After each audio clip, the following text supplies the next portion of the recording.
Atenção porque vai começar a aula de língua portuguesa.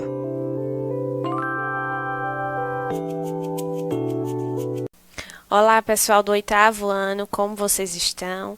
Espero que todos bem, prontos para mais uma aula de língua portuguesa. Hoje nossa aula de número 24. Então vamos iniciar fazendo a correção da atividade da aula 23. Primeira questão. Destaque o objetivo da propaganda acima e o seu público-alvo. Então, eu tinha aí a figura, a releitura, com a Mona Lisa, fazendo a propaganda do Monbijou, tá? Então, o objetivo aí é vender um produto, e está relacionado mais às donas de casa. Segunda questão. O texto acima compara a roupa a uma obra-prima, Observem aí onde tem, Monbijou deixa sua roupa uma perfeita obra-prima. Então, ele compara aí a roupa à obra-prima. Então, segundo, letra A. Terceira questão. Observe a linguagem não verbal, as imagens. Trata-se de uma intertextualidade. A qual obra de arte a propaganda faz uma releitura? Ela faz uma releitura da Mona Lisa. Quarta questão. O qual principal elemento que foi acrescentado à releitura em comparação à obra original? Então, eu tenho aí a obra original, E tenho aí a releitura onde foi feita a propaganda, tá? Então, o que foi acrescentado aí à releitura, algo mais diferenciado, foi os óculos, tá? Então, quarta questão, letra A. Quinta questão, tinha o texto aí, certo? Não coloquei por ser um texto mais longo para não ficar tão cansativo. Então, no trecho, sei que você vai ser sempre feliz, minha filhinha, e que nunca se esquecerá de sua avózinha, que lhe quer tanto. O diminutivo empregado na palavra filhinha sugere aí que a avó ela fala com a neta com carinho, Então, a letra B era a alternativa correta. Estava bem fácil, certo, pessoal? Tenho certeza que vocês acertaram todas as questões. E vamos lá para o nosso conteúdo de hoje, o aposto e o vocativo.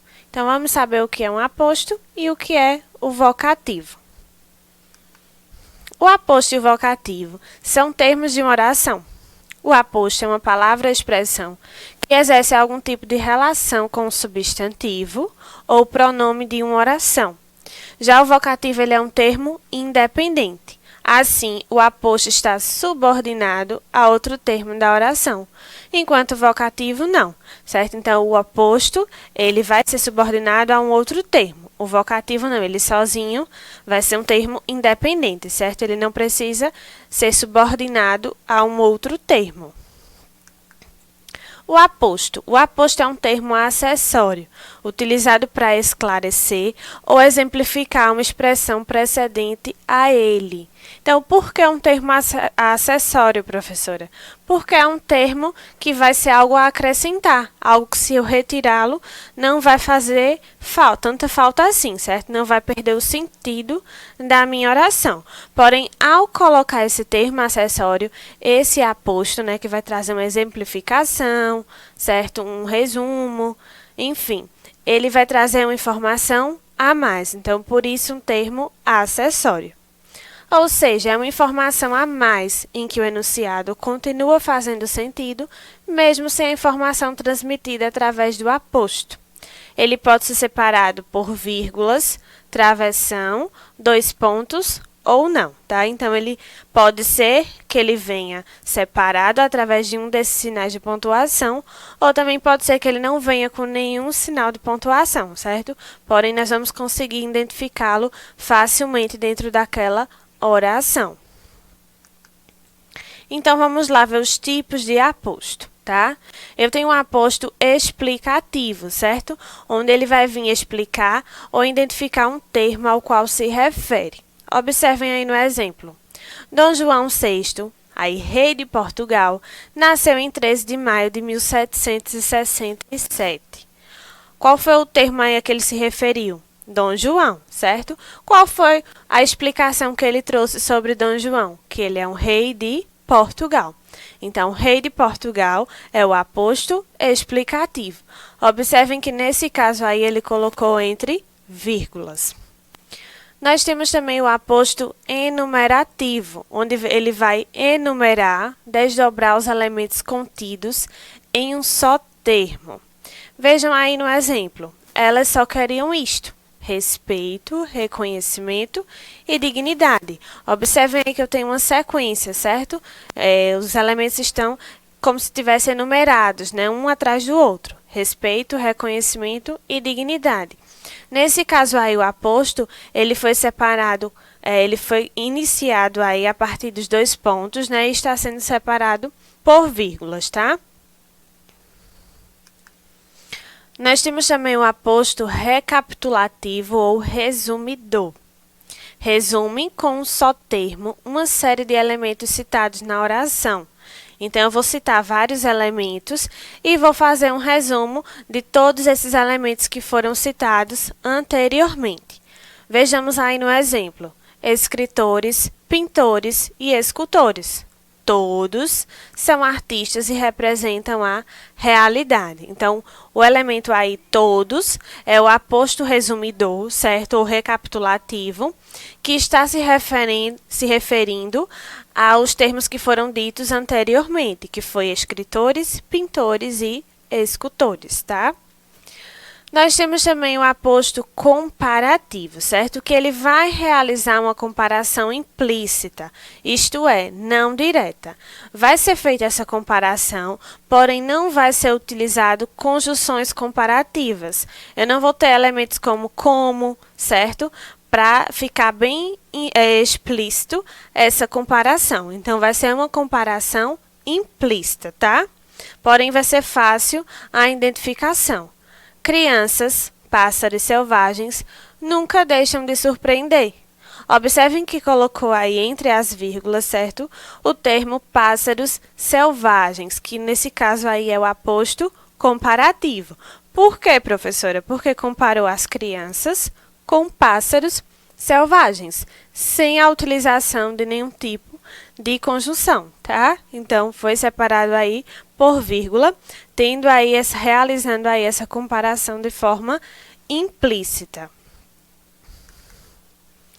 Nós temos também o aposto distributivo, certo? Onde vai distribuir funções, objetos, ideias, qualificações e etc., entre elementos da oração. Então, observem aí, ó.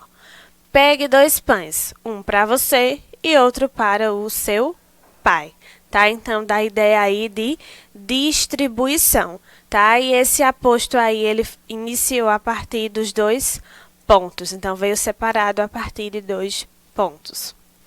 Nós temos também o aposto circunstancial, que vai indicar, além da qualidade de um ser, uma circunstância, certo? Seja ela em relação ao tempo, ao lugar ou causa. Em criança, a sua vida passava mais devagar, tá? Então, observem aí o termo em criança, separado por vírgula, dando essa ideia de circunstância. Nós temos também o aposto de especificação, que vai especificar, caracterizar um termo genérico. Então, vai especificar, por exemplo, alguém, alguma coisa. Exemplo aí, ó, minha irmã Carolina. Então, ela quis aí especificar qual foi a irmã, que nesse caso aí foi Carolina, tá? Então, aposto de especificação.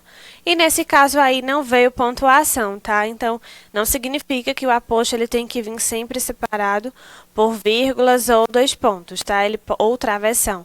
Ele pode vir sim, sem nenhuma pontuação, tá? Então, vamos lá. Como separar o aposto? O aposto normalmente é separado por vírgulas da palavra ou expressão a que se refere. Isso ocorre nos seguintes tipos: explicativo, comparativo, circunstancial e da oração. Então, esses tipos de aposto, geralmente, eles vão vir mais separados por vírgulas. O aposto enumerativo, ele é separado por 2 pontos da palavra ou expressão a que se refere. Já os elementos do aposto devem ser separados entre si por vírgulas, às vezes pela conjunção e entre os dois últimos termos. Então, observem aí quando se trata do aposto enumerativo. Ó. Ela só via isto, aí 2 pontos, certo? Para separar. E o aposto aí, ó, bicicletas, carros e confusão. Então, veio entre vírgulas e também com a conjunção e. Então, a forma como separar o aposto enumerativo. Em relação ao aposto recapitulativo ou resumidor, ele deve ser separado por vírgula da série de elementos a que se refere. Já os elementos dessa série devem ser separados entre si por vírgulas, às vezes pela conjunção e entre os dois últimos termos. Então, também aí, ó, os rios, os mares e as florestas, tudo isso precisa ser preservado. Então, a separação aí feita através da vírgula. O aposto distributivo pode ser separado da palavra ou expressão a que se refere por vírgula ou 2 pontos. No primeiro exemplo, aí, utilizando os 2 pontos, compre 3 livros, um para Judite, um para Ricardo e outro para Estevão. Então, os 2 pontos e as vírgulas separando os termos a qual está se referindo. Leve 2 lápis, vírgula, um para você e outro para sua amiga. Então, pode ser utilizado os 2 pontos ou a vírgula. Já o aposto de especificação, ele não deve ser separado nem por vírgula, nem por 2 pontos, né? Que nós vimos lá o caso, minha irmã é Carolina, tá? Então, a atriz Sarah Bernard, a rua 13 de maio. Então, não foi necessário aí separação, tá? Nem por vírgula, nem por 2 pontos. E vamos lá agora conhecer o vocativo, né? Que, como falei para vocês, é um termo independente dentro da oração. O vocativo, ele vai ser uma invocação, um chamamento, um apelo. Ele é um termo independente, pois não faz parte da estrutura da oração. Então, o vocativo, ele vai servir para chamar, para apelar, para invocar por algo ou por alguém, tá? Exemplos de vocativo. Os vocativos costumam aparecer isolados da oração por uma vírgula. É comum que estejam no início do enunciado, tá? Então, é comum, porém, ele também pode vir no final do enunciado, tá? E vai vir separado, geralmente, por vírgula. Amiga, você sabe que horas são? Então, observem aí o vocativo amiga, tá? Quando eu chamo, quando eu invoco por alguém. Pessoal, venham ver isso, tá? Pessoal, aí o meu vocativo. Chamei por alguém. Carlos e Letícia, já mandei pararem de conversar durante a aula. Também aí um vocativo, tá? Carlos e Letícia. Observem que esses 3 vocativos aí que foram utilizados nesses exemplos estão separados por vírgulas e nesse caso eles vieram aí no início do enunciado. Também podem aparecer no final, sim. Observem aí os mesmos exemplos, né? Onde agora eu coloquei o vocativo no final, tá? Você sabe que horas são, amiga? Venha ver isso, pessoal. Já mandei pararem de conversar durante a aula. Carlos e Letícia, tá? Então, o vocativo vai ser essa invocação aí, esse chamamento, tá? Então, pode vir no início ou no final do enunciado. E vem separado por vírgula. Então, observem aí o exemplo, ó. Mãe, só tem uma, tá? Então, observem aí que a vírgula está separando aí o termo mãe, né? Onde foi um vocativo, né? Ele gritou pela mãe, invocou pela mãe e falou que só tinha uma, né? Talvez só uma bolacha, enfim, alguma coisa ele quis falar que só tinha uma para sua mãe. Então, mãe aí é o vocativo, tá? Júlia, a melhor aluna da turma, passou de ano com notas altíssimas. Esse termo aí, certo, nessa oração, é um aposto ou um vocativo? Quando eu digo Júlia, a melhor aluna da turma, esse termo aí em destaque entre as vírgulas, a melhor aluna da turma, ele se trata de um aposto, certo? Eu trouxe uma informação a mais, uma informação acessória sobre Júlia. Se eu colocasse apenas Júlia passou de ano com notas altíssimas, a frase não iria perder o sentido e estaria completamente correta. Porém, eu trouxe uma informação acessória que veio acrescentar, portanto, eu trouxe um aposto, né? Eu quis dizer que Júlia não é apenas uma aluna qualquer, né? É a melhor aluna da turma, tá? Então, pessoal, essa foi nossa aula sobre aposto e vocativo. Espero que tenham compreendido. Aí estão as referências. Muito obrigada pela atenção de vocês. Você não precisa voar na mesma velocidade que os outros voam. Um pássaro sábio sabe respeitar o seu próprio tempo. Então, encerro com a seguinte frase, com a seguinte mensagem para vocês. Até a próxima aula e tchau, tchau!